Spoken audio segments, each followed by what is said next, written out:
అంటే అసలు షుగర్ వ్యాధిని తగ్గించడము అసాధ్యము అంటూ కూడా మొన్న ఈ మధ్యలో ఒక డిబేట్ జరిగింది. అది ఎంతవరకు కరెక్ట్ అంటారు? ఇప్పుడు చాలా వరకు ఏంటంటేనండి, ఎంపెరికల్ సైన్స్, సిస్టమేటిక్ సైన్స్, ఈ రెండింటి మధ్యలోనే ఆట నడుస్తూ ఉంటుంది. ఆయుర్వేదాన్ని ఎప్పుడు ఎంపెరికల్ సైన్స్ అని ముద్ర వేస్తూ ఉంటారు ఇంగ్లీష్ డాక్టర్స్. అది సైన్స్ అని వాళ్ళు ఒప్పుకోరు. సరే, మరి వాళ్ళు చేసేటటువంటి వాటిల్లోనే ఎంపెరికల్ ఉంది. చాలా చాలా వరకు ఎంపెరికల్ మెడిసిన్స్ ఉన్నాయండి. అవి పనిచేసేవో తెలీదు, పనిచేయదో తెలీదు. ఐ కెన్ కోట్ యూ దాదాపు కొన్ని డజన్ల ఎగ్జాంపుల్స్ నేను చెప్పగలను. అసలు డ్రగ్గే పనిచేయదు. ఎందుకు కొంటున్నావో తెలియదు, ఎందుకు వాడుతున్నావో తెలియదు. మళ్ళీ వేల రూపాయలు పెట్టి కొనవలసి వస్తుందండి. మరి మీ దాంట్లో ఎంపెరికల్ ఉంది కదా, మరి దాని సంగతి ఏంటి? మాటికి ఏది వచ్చినా ఆయుర్వేదం మొత్తం ఎంపెరికల్ అంటారు. సో ఒక సైన్స్ రీసెర్చ్ జరగాలంటే కొన్ని వేల కోట్ల రూపాయలు అందులో పెట్టుబడులు పెట్టాలండి. అవును. ఓకే, ఏవి పెట్టకుండా ఏవి చేయకుండా ఆయుర్వేదం మొత్తం తప్పని మీరు ఎలా అనగలరు? నిన్న మొన్నటి దాకా అందరూ ఆయుర్వేదం వాడారు కదా. బ్రిటిష్ వాళ్ళు ఇండియాలోకి వచ్చినప్పుడు ఆయుర్వేదం వాడారు, పోర్చుగీస్ వాళ్ళు వాడారు, డచ్ వాళ్ళు వాడారు, ఫ్రెంచ్ వాళ్ళు వాడారు, అందరూ వాడారు కదండి. నా దగ్గర ఐ హ్యావ్ ఎవిడెన్స్, అంటే రికార్డెడ్ ఎవిడెన్సెస్ నా దగ్గర ఉన్నాయి. మరి వాళ్ళందరూ వాడారు. ఈ మొక్కలన్నింటినీ స్క్రీన్ చేసుకున్నారు, కమర్షియల్లీ వాల్యూడ్ ఉన్న మొక్కలను చేసుకున్నారు. అన్నీ తీసేసుకొని ఇది ఎంపెరికల్ సైన్స్ అని ఎట్లా అంటావు? అది ఉండే తీరులోనే ఉంది. ఇది ఒక పెద్ద డిబేటబుల్ సైన్స్ అండి. కానీ కరెక్ట్ పర్సన్స్ కనుక ఎదురుగా కూర్చొని మాట్లాడినట్లయితే వాళ్ళ యొక్క నిజానిజాలన్నీ బయటకు వస్తాయండి. బుద్ధిని ఏదో ఇది ఆయుర్వేదం తగ్గదు అని మాట్లాడడం కానీ, లేకపోతే షుగర్కు మందే లేదని చెప్పడం కానీ, ఒక ఇన్సులిన్ పట్టుకొని వేలాడుతున్నారండి, గబ్బిలాలు వేలాడినట్టు వేలాడుతున్నారు అంతే. ఆ ఇన్సులిన్ పక్కన పెడితే ఏముందండి? ఇన్సులిన్లా పనిచేసేటటువంటి ఆయుర్వేద ఔషధాలు కూడా ఉన్నాయి, వేగంగా పనిచేస్తున్నాయి. కాకపోతే వాటి రూపం వేరే రకంగా ఉంది. మనం ముతగా కనిపిస్తున్నాయి ఆకులు తీసుకొచ్చుకొని కషాయం పెట్టుకోమని. మరి ఒకప్పుడు ఆకులు ఇవన్నీ కాకపోతే వాళ్ళు కూడా ఇవి కూడా వాడారు కదా. డ్రగ్ ఏదో సోఫిస్టికేటెడ్గా తయారైనంత మాత్రాన అందులోనే రీసెర్చ్ ఉందని మీరు ఎట్లా చెప్పగలరు చెప్పండి? సో ఎవరు ఎన్ని చెప్పినా ప్రజలు దాన్ని వాడుతున్నారు, వాటికి సంబంధించినటువంటి రిజల్ట్స్ పొందుతున్నారు. కాబట్టే ఆయుర్వేదానికి జనాలు నెమ్మదిగా నడుస్తున్నారు ఇటువైపు. ఇప్పుడు ఒకప్పుడు అట్లా అన్నా కానీ ఇప్పుడు కనీసం వస్తూ ఉన్నారు. వచ్చి నాకు ఈ రోగం తగ్గాలి అని కూర్చుంటున్నారు, తగ్గుతుంది. మరి ఇంత మాట్లాడినా మధుమేహంలో ఎన్ని సమస్యలు వస్తున్నాయండి? మగవాళ్ళల్లో కొన్ని పర్సనల్ సమస్యలు వస్తున్నాయి. వాళ్ళకు ఎరెక్టైల్ డిస్ఫంక్షన్ వస్తూ ఉంది మధుమేహం వచ్చిందంటే. మరి దానికి వాళ్ళు ఏమి అడ్రస్ చేయగలరు? డయాబెటిక్ న్యూరోపతి వస్తుంది, దానికి ఏమి అడ్రస్ చేయగలరు? డయాబెటిక్ రెటినోపతి వస్తుంది, దానికి ఏమి అడ్రస్ చేయగలరు? డయాబెటిక్ ఆఫ్ ది కిడ్నీ వస్తుంది, దానికి ఏమి అడ్రస్ చేయగలరు? మరి నువ్వు ఒక రోగాన్ని తగ్గించే దాంట్లో క్రమంలో ఒకటే సరిగ్గా తగ్గించుకోలేకపోతున్నావు. ఎన్ని సమస్యలు, కొత్త సమస్యలు వస్తున్నాయి, అందులో చాలా సమస్యలు వస్తున్నాయి. కానీ when it comes to Ayurveda, diabetic neuropathy తగ్గుతుంది, డయాబెటిక్ రెటినోపతి తగ్గుతుంది, డయాబెటిక్ ఆఫ్ ది కిడ్నీ తగ్గుతుంది, చాలా సమస్యలు తగ్గుతూ ఉన్నాయి. మరి పాదాలపైన వచ్చే పుళ్ళ సంగతి ఏంటి? డయాబెటిక్ అల్సర్ సంగతి ఏంటి? అవి తగ్గట్లేదు. సో ఇది సినిమా ఏదో కమర్షియల్ సినిమాలా సాగుతూ ఉంది, కానీ లోపల పస ఎంత ఉంది, సరికి ఎంత ఉందని ఎవరైనా చెక్ చేసుకోవాల్సినటువంటి ఆస్కారం ఉందండి. మనం దాన్ని సైన్స్ అంటున్నాం, కానీ ఆ సైన్స్లో చాలా గడిబిడలు ఉన్నాయండి. అసలు ఆయుర్వేదంలో గడిబిడలు ఏం లేవండి, పనిచేస్తుంది అది. కాకపోతే మనం కోరుకున్నట్టంత వేగం ఉండకపోవచ్చునేమో, కానీ పనిచేస్తుంది. కొంచెం లేట్గా అయినా పనిచేస్తుంది. ఆ విషయాన్ని కూడా గమనిస్తున్నారు ప్రజలు. లేకపోతే ఈరోజు ఆయుర్వేద ఇండస్ట్రీ ఈరోజు ఇలా ఉండేది కాదు కదా. సో అట్లాగా ఆయుర్వేదంలో మందులు పనిచేస్తున్నాయి, కాకపోతే ఇది పని చేయదు అని వాళ్ళు మాట్లాడుతున్నారు. ఇప్పుడు మేము మాట్లాడుతున్నాం కదా, కానీ మా వాయిస్ చిన్నది అవ్వడం వల్ల అది డంకా బజాయించినట్టుగా వెళ్ళట్లేదు. వాళ్ళు మాట్లాడేది డంకా బజాయించినట్టుగా కనిపిస్తూ ఉంది, అంతే తేడా.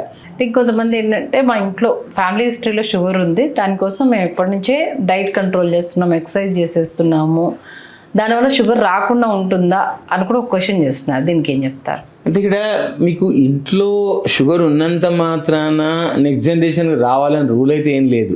ఓకే, ఒకవేళ అట్లా వచ్చింది అంటే అది వంశ పారంపర్యంతో వచ్చినటువంటి మధుమేహం. అప్పుడు దాన్ని ఏమనాలి? టైప్ 1 డయాబెటీస్ అంటాం. ఓకే కదా. టైప్ 1 డయాబెటీస్లో అది ఎంతమందికి వస్తుంది?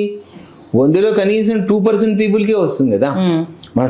మనం చూసే జనసామాన్యులు అందరిలో కూడా టైప్ 2 డయాబెటీస్ ప్రధానంగా కనిపిస్తుంది. జాతపడ్డంలో తప్పు లేదండి. మన ఇంట్లో ఎవరికో ఉంది, మనకు వస్తుంది ఏమని జాతపడ్డంలో తప్పేం లేదు. అంత మాత్రాన అది పనిచేస్తుందా లేదా అనే శశబిషయాలు అవసరం లేదండి. ఆహార నియమాలు పాటించడంలో మనకేం మంచిది కదా. అంటే చాలా మంది మేము మిల్లెట్స్ తింటున్నాం, పొద్దున్న లేవగానే ప్రోటీన్ ఫుడ్ తీసుకుంటున్నాము, రైస్ తగ్గించేసాము, చపాతీలు మాత్రమే తింటున్నాం, అయినా సరే మా షుగర్ కంట్రోల్లో ఉండట్లేదని బాధపడుతూ ఉంటారు. వాళ్ళకి ఏం చెప్తారు? అంటే ఒకటండి, మనం ఏదో ఒకటి లోపం చేస్తున్నట్టే లెక్క కదా. మనం ఏదో మన యొక్క దినచర్యలోనూ లేకపోతే మన ఋతుచర్యలను ఋతువుని బట్టి నడుచుకునే విధానంలో ఎక్కడో మన శరీరానికి మనం చేసే పనిలో ఎక్కడో ఏదో తేడా కనిపిస్తుంది. ఆ తేడా కనిపించేటటువంటిది ఏదో రెక్టిఫికేషన్ చేసుకోవాల్సిన ఆస్కారం ఉంది. కాబట్టి నేను చేసినా తగ్గట్లేదు అంటే చేసిన ఎందుకు తగ్గదు? ఖచ్చితంగా తగ్గుతుందండి, ఖచ్చితంగా తగ్గుతుంది. కాకపోతే మీరు వ్యాయామం సరిగ్గా చేస్తున్నారా, వాకింగ్ సరిగ్గా చేస్తున్నారా, తీసుకునే ఆహార పదార్థాలు మీ శరీరానికి నచ్చిన విధంగా తీసుకుంటున్నారా లేదా, ఇవన్నీ మనం చెక్ చేసుకోవాల్సిన ఆస్కారం ఉంది. మీరు ఒక డైట్ పాటించినట్టయితే ఖచ్చితంగా షుగర్ అనేది అదుపులోకి రావాల్సిందే, వస్తుంది కూడా. అలాగే గర్భిణీ స్త్రీలకు ఈ మధ్యకాలంలో ఈ ప్రెగ్నెన్సీ టైంలో షుగర్ అటాక్ అవుతున్న కేసులు ఎక్కువగా కనిపిస్తున్నాయి.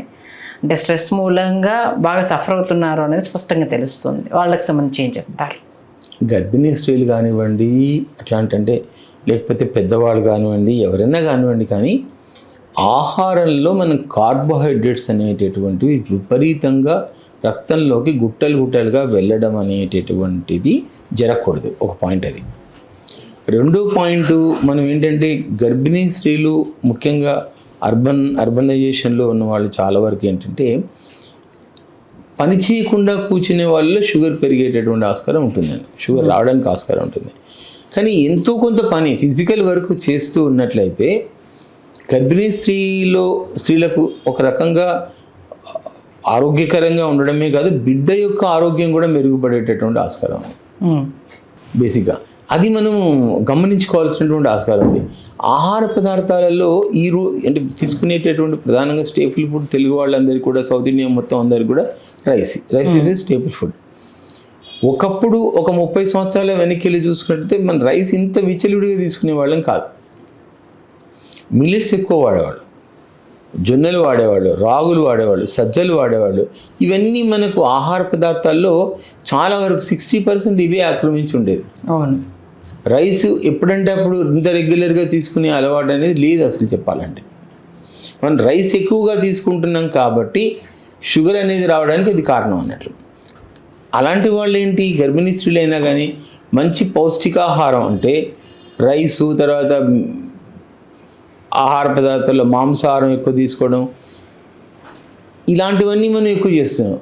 అవి కాకుండా మిల్లెట్స్ లాంటివి ఎక్కువ తీసుకొని కొంచెం ఫిజికల్ ఎక్సర్సైజ్ లాంటివి చేసుకుంటూ, ఓకే, దెన్ మాంసాహారంలో కూడా చేపలు ఎక్కువ తీసుకుంటూ, మటన్ జోలికి వెళ్ళకుండా, తర్వాత గుడ్డు తీసుకోవడము, మిల్క్ తీసుకోవడము, పప్పు ధాన్యాలు ఎక్కువ తీసుకోవడము, రొట్టెలు ఎక్కువగా తీసుకోవడము, ఇట్లాంటివి చేసినట్లయితే షుగర్ అనేటటువంటి రావడానికి ఆస్కారమే లేదు, రాకుండా జాగ్రత్త పడవచ్చు. లైక్ షుగర్ పేషెంట్స్ అంటే మెయిన్గా చపాతీలు తినాలి, రొట్టెలు తింటేనే వాళ్ళకి షుగర్ కంట్రోల్లో ఉంటుంది అనేసి అని ఆ మధ్య, అంటే గతంలో షుగర్ పేషెంట్స్ అందరూ కంపల్సరీగా పుల్కాలు, రొట్టెలు వీటిని ఎక్కువ తినేవాళ్ళు. బట్ ఇప్పుడు గోధుమలో ఎలాంటి ప్రోటీన్స్ కానీ దానివల్ల తినడం వల్ల షుగర్ కంట్రోల్ అవుతుంది అన్నది ఎక్కడ సైంటిఫిక్గా ప్రూవ్ అవ్వలేదు అంటూ కూడా ఒక న్యూస్ సర్క్యులేట్ అవుతుంది. దీని గురించి ఏం చెప్తారు? అంటే ఇప్పుడు ఒకటి మనకు సాధారణంగా సౌత్ ఇండియా లోపల ఉన్న ఆహార పదార్థాలను మనకు హిస్టరీ తీసుకున్నట్లయితే రైస్ కన్నా ఎక్కువగా మనం వాడింది మిల్లెట్స్ వాడాం.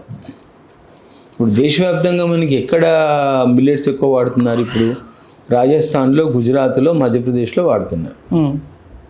చెప్పాలంటే సజ్జ రొట్టెలు కానీ, జొన్న రొట్టెలు కానీ అవి వాడుతున్నాం. సో మనం అవన్నీ మర్చిపోయాం, అసలు అవన్నీ ఆల్మోస్ట్ ఆల్ మర్చిపోయాము. తీసుకున్నా కూడా మనం అంత రెగ్యులర్గా తీసుకోవట్లేదు. గోధుమ రొట్టెలే తీసుకోవాలి. సౌత్ ఇండియన్స్కి గోధుమ రొట్టెలు కాదు అసలు, మనం తీసుకునేవన్నీ జొన్న రొట్టెలు, సజ్జలు, రాగులు ఇట్లాంటివి ఎక్కువ వాడేవాళ్ళం. కొర్రలు కూడా తీసుకునేవాళ్ళు, అన్నం బదులు కొర్రలు తీసుకునేవాళ్ళు. సో ఇట్లాంటి వాటిపైన మనం ఎక్కువగా ఆధారపడి ఉండేవాళ్ళం కాబట్టి మనకు మధుమేహం అని మన దరిదాపులో వచ్చేది కాదు. గోధుమలు మనం వాడనే వాడాం, అసలు మా దాంట్లో లేదు అసలు. ఒకవేళ వాడినా ఇప్పుడు లేటెస్ట్ నడుస్తున్న ట్రెండ్ ఏంటి, గోధుమలు, మక్కలు, తర్వాత రాగులు, జొన్నలు, సజ్జలు అన్నీ కలిపి మిక్స్డ్ కలిపి మనం రొట్టెలు చేసుకుంటున్నాం. అవును, పట్టించేసి ఇట్లా చేసుకున్నా మంచిదే. కానీ మన గోధుమలు అనేటటువంటివి కూడా మనకి ఏంటంటే కొంచెం ప్రోటీన్ ఫుడ్ అది. కాబట్టి మనకు బరువు అంటే మనం తీసుకునే ఆహార పదార్థాల్లో కనుక వీటిని ఎక్కువ తీసుకున్నా కూడా మళ్ళీ ప్రోటీన్ ఎక్కువ వస్తుంది అన్నట్టు. సో అంచేత మిల్లెట్స్ ఎక్కువ తీసుకోవడం వల్ల మనకు మధుమేహం అనేది అదుపులో ఉండడమే కాదు, ప్రివెంట్ చేసుకోవడానికి ఆస్కారం. ఓకే.